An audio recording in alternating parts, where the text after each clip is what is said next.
ಮತ್ತೆ ಸಾಯಿ ಲೇಔಟ್ ಈಗಾಗಲೇ ಜಲಾವೃತವಾಗಿರುವಂಥದ್ದು. KR ಪುರ ವಿಧಾನಸಭಾ ಕ್ಷೇತ್ರದ ವಡ್ರಪಾಳ್ಯದಲ್ಲಿರುವಂತಹ ಈ ಒಂದು ಲೇಔಟು ನಿನ್ನೆ ರಾತ್ರಿ ಸುರಿದಂಥ ಮಳೆಗೆ ಸಂಪೂರ್ಣವಾಗಿ ಏರಿಯಾ ಜಲಾವೃತವಾಗಿದೆ. ನಾನು ಈಗ 3 ಅಂತಸ್ತಿನ ಮಹಡಿಯ ಮೇಲಿಂದ ನಿಮಗೆ ದೃಶ್ಯಗಳನ್ನು ತೋರಿಸ್ತಾ ಇದ್ದೀನಿ. ದೃಶ್ಯಗಳಲ್ಲಿ ನೀವು ಕೂಡ ನೋಡ್ತಾ ಇದ್ದೀರಾ. ಎಷ್ಟರ ಮಟ್ಟಿಗೆ ಅಂತ ಹೇಳಿದ್ರೆ ಇದು ಸಾಯಿ ಲೇಔಟ್ನ ಒಳ ಹೋಗ್ಲಿಕ್ಕಿರುವಂತಹ ಒಂದು ಮುಖ್ಯವಾದಂಥ ರಸ್ತೆ. ಈ ಮುಖ್ಯ ರಸ್ತೆಯಲ್ಲೇ 2 ರಿಂದ 3 ಅಡಿಗಳಷ್ಟು ನೀರು ಕೂಡ ನಿಂತಿರುವಂಥದ್ದು. ಒಂದು ವಾಹನ, ಓಮಿನಿ ವಾಹನ ಕೂಡ ಮನೆಗೆ ಹೋಗಬೇಕಾಗಿತ್ತು. ಆದರೆ ಸೈಲೆನ್ಸರ್ನಲ್ಲಿ ನೀರು ಹೋಗಿರುವಂತಹ ಹಿನ್ನೆಲೆಯಲ್ಲಿ ಓಮಿನಿ ವಾಹನ ಈಗಾಗಲೇ ಕೂಡ ಕೆಟ್ಟು ನಿಂತಿರುವಂಥದ್ದು.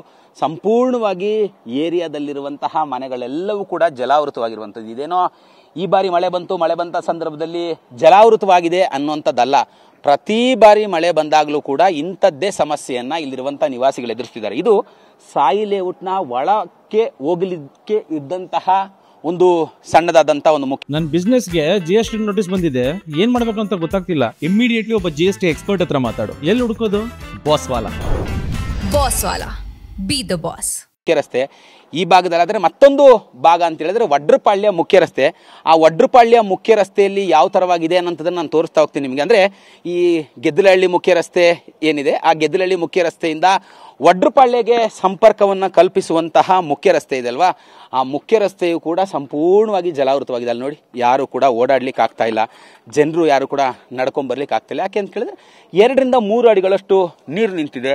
ಆ ಕಾರಣಕ್ಕಾಗಿ ಯಾರು ಕೂಡ ಈ ಏರಿಯಾದೊಳಗೆ ಬರ್ಲಿಕ್ಕೆ ಮುಂದಾಗ್ತಾ ಇಲ್ಲ.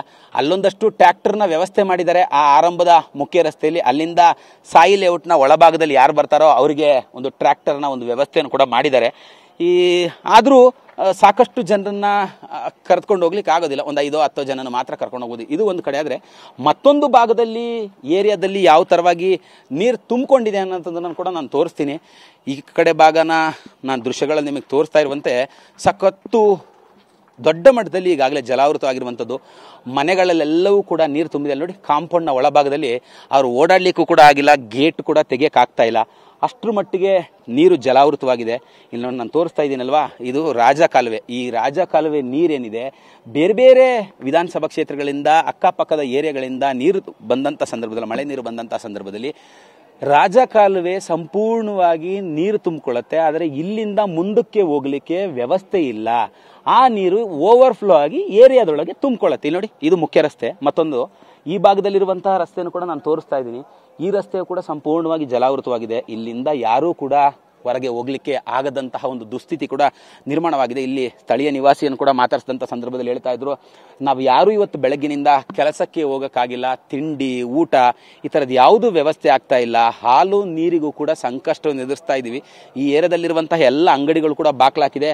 ಹಾಗಾಗಿ ನಾವು ಬೇರೆ ಬೇರೆ ಏರಿಯಾಗಳಿಗೆ ಹೋಗಿ ಮಕ್ಕಳಿಗೆ, ಮನೆಯಲ್ಲಿರುವಂಥವ್ರಿಗೆ ಒಂದಷ್ಟು ತಿನ್ನಲಿಕ್ಕೆ ಕುಡಿಲಿಕ್ಕೆ ಏನಾದರೂ ತೆಗೆದುಕೊಂಡು ಬರಲಿಕ್ಕೆ ಮುಂದಾಗ್ತಿದ್ದೀವಿ ಅಂತೇಳಿ ಈಗಾಗಲೇ ಸ್ಥಳಕ್ಕೆ ಸ್ಥಳೀಯ ಶಾಸಕರು ಮತ್ತು BBMPಯ ಆಡಳಿತಾಧಿಕಾರಿ ಕೂಡ ಭೇಟಿಯನ್ನು ಕೊಟ್ಟಿದ್ರು. ಭೇಟಿಯನ್ನು ಕೊಟ್ಟು ಇಲ್ಲಿರುವಂತಹ ನಿವಾಸಿಗಳನ್ನ ಬೇರೆ ಕಡೆಗೆ ಶಿಫ್ಟ್ ಮಾಡ್ತೀವಿ ಅನ್ನೋಂಥ ಒಂದು ಮಾತುಗಳನ್ನು ಹೇಳ್ತಿದ್ದಾರೆ. ಅಂದರೆ ಸ್ಥಳೀಯ ನಿವಾಸಿಗಳು ಹೇಳ್ತಾ ಇರುವಂಥದ್ದು, ಮಳೆ ಬಂದಂಥ ಸಂದರ್ಭದಲ್ಲಿ ನಮ್ಮನ್ನು ಬೇರೆ ಕಡೆಗೆಲ್ಲೋ ಶಿಫ್ಟ್ ಮಾಡುವಂಥದ್ದು, 1-2 ದಿನ ನೀರು ಕಡಿಮೆ ಆಗುವವರೆಗೂ 1-2 ಪ್ಯಾಕೆಟ್ ಹಾಲೋ 1 ಪ್ಯಾಕೆಟು ನೀರನ್ನು ಕೊಟ್ಟು ನೀವು ಸುಮ್ಮನಾಗ್ತೀರಾ, ಶಾಶ್ವತವಾದಂಥ ಪರಿಹಾರ ಮಾಡ್ತೀರಾ ಇಲ್ವಾ?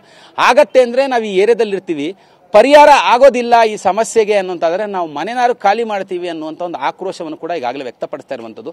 ಕ್ಯಾಮ್ರಾ ಪರ್ಸನ್ ಮುತ್ತು ಜೊತೆ ಕಿರಣ್ ಸೂರ್ಯ, TV9 ಬೆಂಗಳೂರು.